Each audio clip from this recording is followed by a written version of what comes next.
2200 रुपए इन 3 different scheme of simple interest. एक जगह 4 का उसको ब्याज मिलता है, फिर 5 का मिलता है, फिर 10 का मिलता है। At the end of 1 year he got the same interest from all the scheme. तो यहाँ पर 5% वाले में क्या कहानी थी? मैं एक व्यक्ति हूं, मैं कहीं ना कहीं 3 जगह पर अपने पैसे को निवेश करता हूं, अलग अलग दर पर करता हूं, लेकिन मजे की बात यह है कि मुझे तीनों जगह से बराबर का ब्याज मिलता है। तो मेरे भाई जो 5% वाला पैसा था वो क्या था?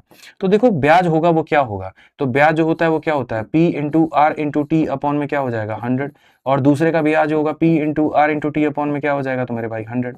ठीक है, सही तरीके से देखोगे तो 100 से 100 खत्म हो जाएगा, टाइम से टाइम खत्म हो जाएगा, क्योंकि हर जगह पर तुमने 1 साल के लिए किया है। यानी इसका प्रिंसिपल इंटू रेट अगले के प्रिंसिपल इंटू रेट के और अगले के प्रिंसिपल इंटू रेट के क्या होगा तो बराबर।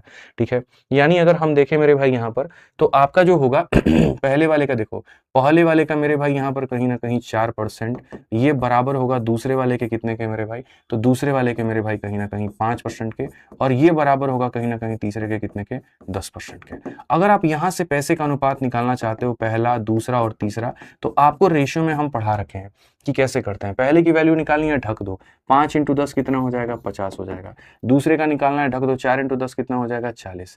तीसरे का निकालना है, ढक दो, 5 चौके कितना हो जाएगा 20 हो जाएगा। अगर आप मेरे भाई यहाँ पर इसको काटेंगे तो ये आपका पैसे का अनुपात होगा।